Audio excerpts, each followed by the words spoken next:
Me mahi tahi mātou, ka kōrero, ka whakarongo, kia atawhai, kia manaaki mo ngā whānau, me ngā hapiri katoa.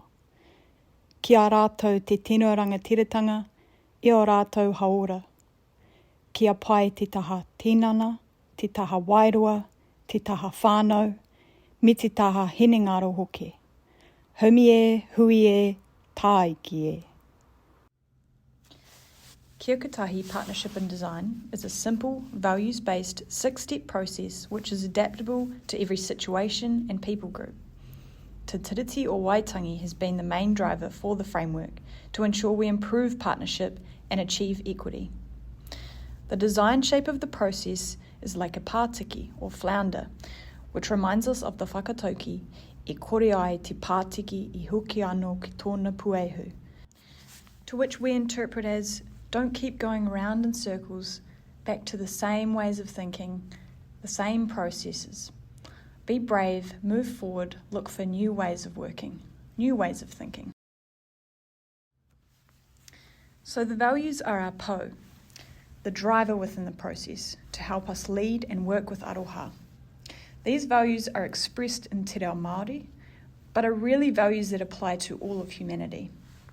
So the first one is whakamana, which is behaving in mana-enhancing ways, which is key to working in true partnership. Because if we don't respect each other, we won't truly listen and understand each other. Whakamana also helps us create and sustain a safe environment, which will enable people within the group to feel more comfortable and able to authentically express themselves and share ideas and skills more freely. An example of this is pronouncing people's names correctly, or at least trying to, and being humble when you get it wrong. Names are a part of identity, and it has and still is common for names to be trampled on and not treated with respect. Oretetanga is equality. Now, equality is not the enemy of equity. There's a need for both. Equality in terms of power sharing and equity in terms of outcomes. We see time and time again that injustice is so often due to an imbalance of power towards a dominant culture, and we can equalise these imbalances through shared governance and decision making. Kia Kotahi ensures that we're inclusive from the beginning, that everyone has equal status, equal mana, equal opportunity to contribute, people are listened to, and their insights influence decisions made throughout the process. Mana Tiriti is equity.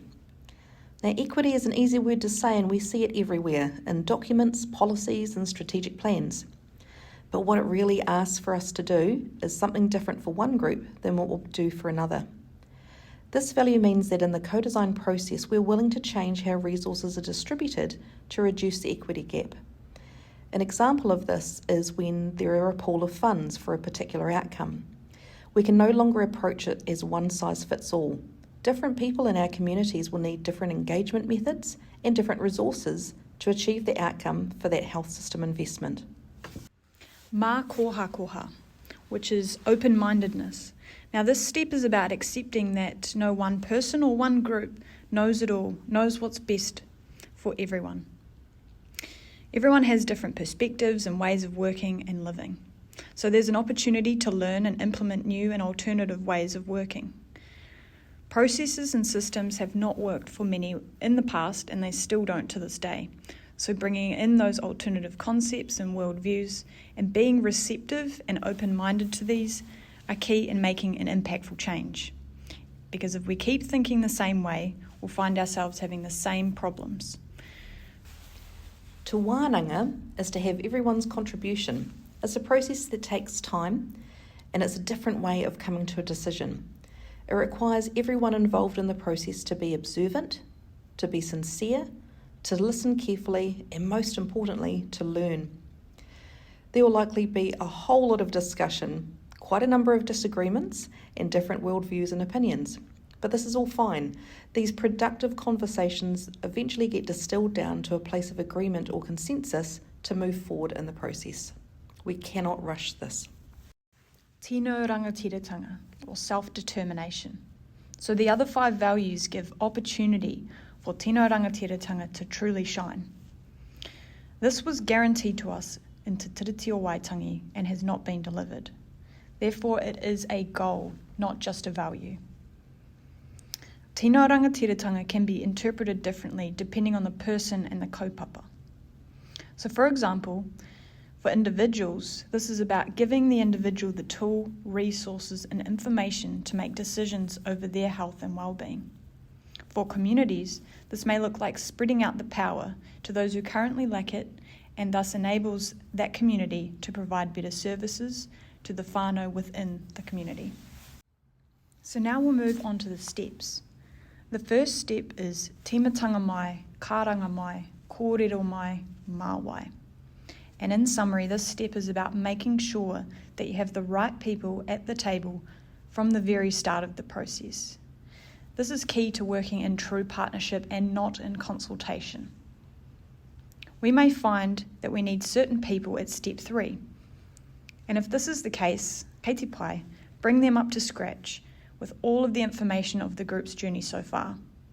And this step is like many others in that it doesn't need to be perfect. These steps are here to guide us, not constrain us. So as long as we're taking the time to think and apply this, we're doing the right thing. A key quote for this step is, "It's not about us without us. There's power in having the right people at the table from the very start of the process." Step 2 is whai whakaro. Whai whakaro means to seek out the thinking of a community. Now we know there are many reasons for inequity.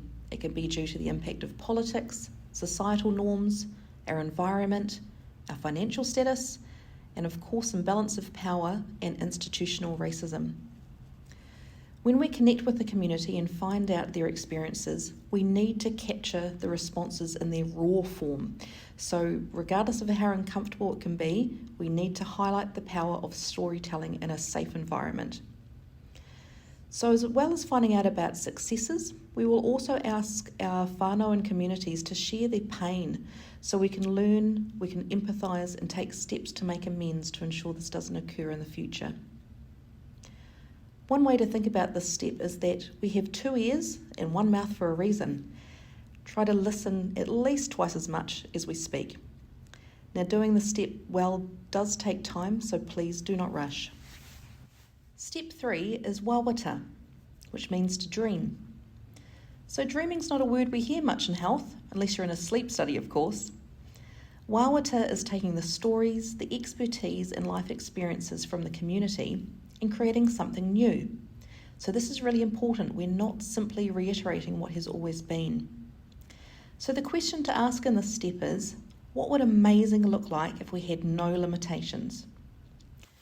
We are realistic enough to know that budgets matter, and we did consider whether this needs to be a limiting factor on the step, but we decided a firm no.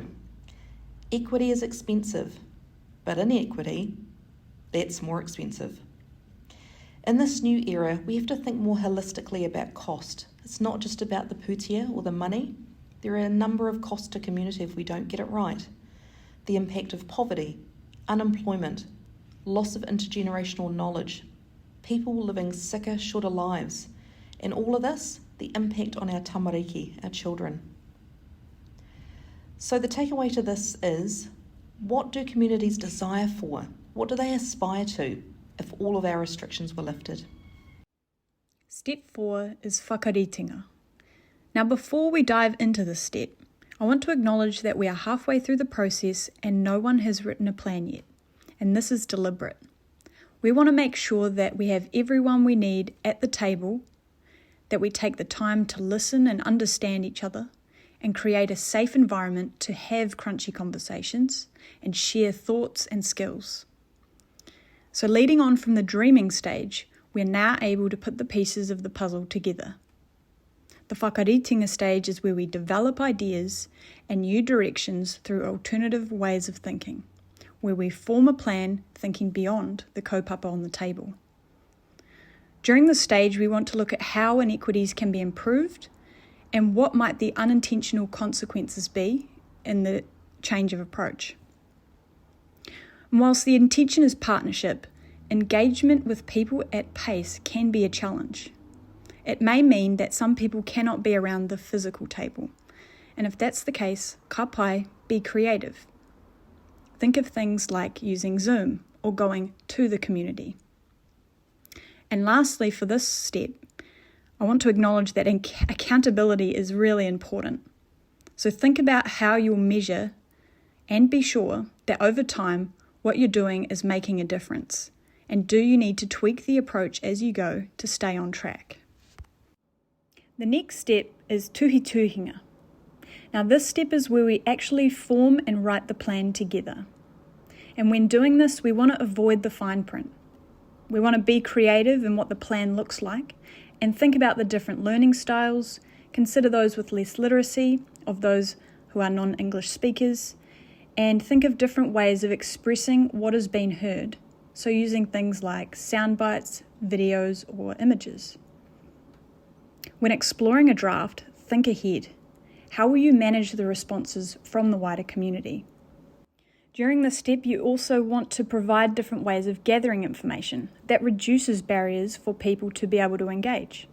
So this is looking at things like using surveys, social media posts, videos, or my favourite is striking up a conversation within the community.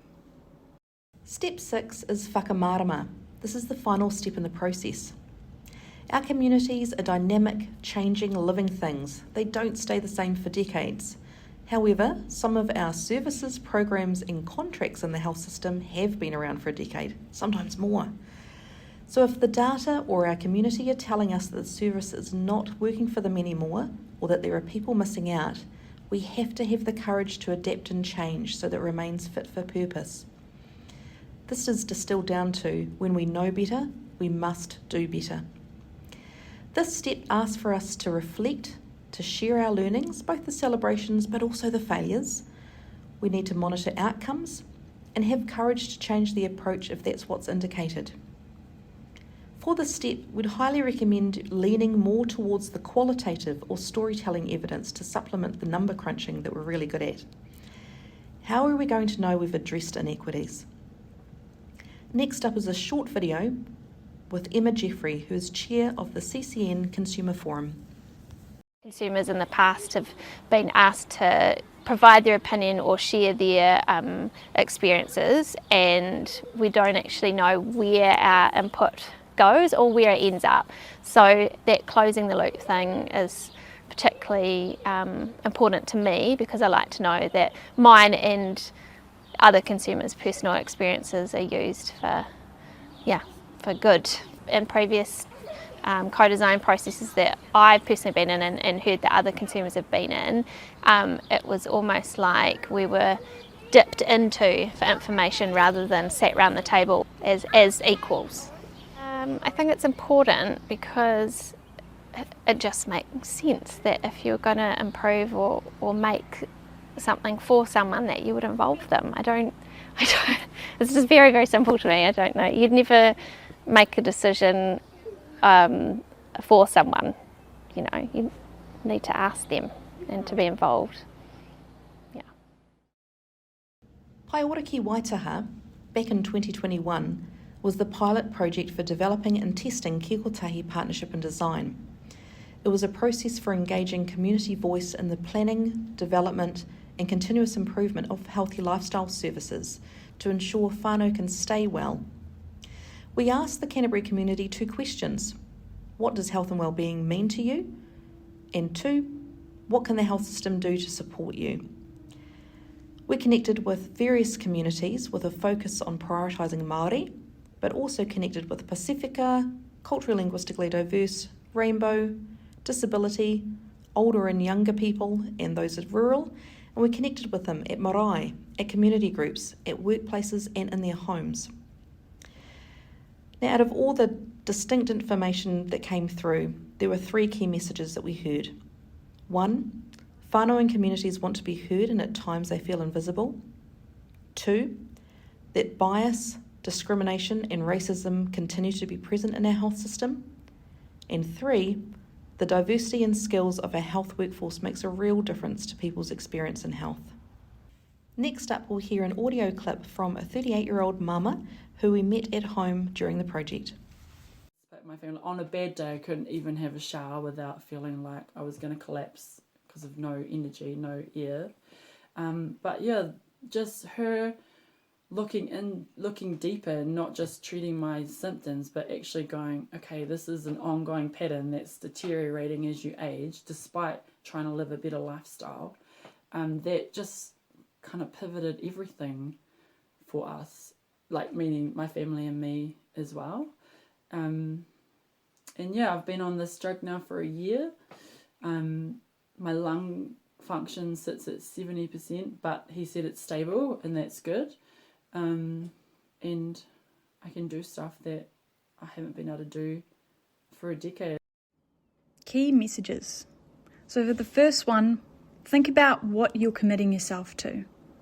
Our goal is to empower people to have the best opportunity of rangatiratanga over their health and wellbeing, regardless of ethnicity, social status, age, ability, or any other form of grouping we may apply to a person, whānau, or community. To achieve that, we must be brave and change the system. We must commit to changing the status quo by working in true partnership and commitment to Te Tiriti or Waitangi.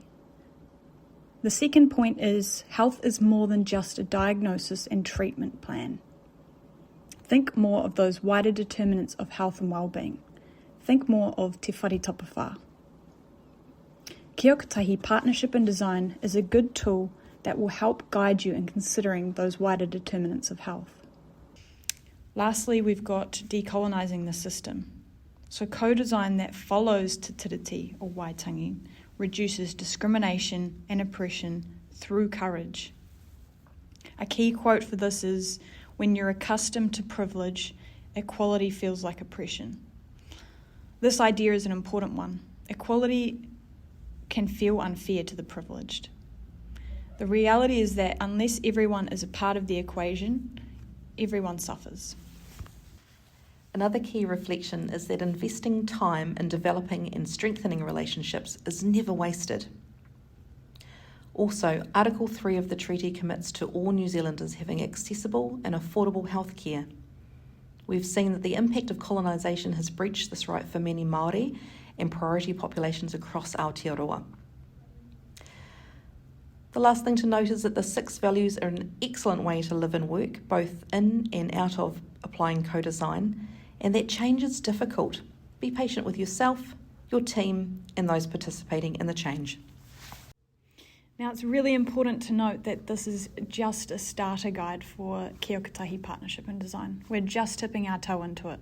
So we have some more information on the CCN website, which gives you a broad overview of what CCN is, and there's also some links to Kia Kotahi Partnership and Design with some resources there too. There's also some resources to pai ora ki Waitaha, and also some contact details should you need any support on your journey with Kia Kotahi Partnership and Design. Thank you very much for listening to this video, and we hope that it helps you be able to apply the values and the steps throughout your mahi with making the positive change that our system needs. Mauri ora. Kua wānanga mātou, kia whakairia te tapu, kia wātia ai te ara, kia tūruki whakataha ai, kia tūruki whakataha ai, humi e, hui e, tā iki e.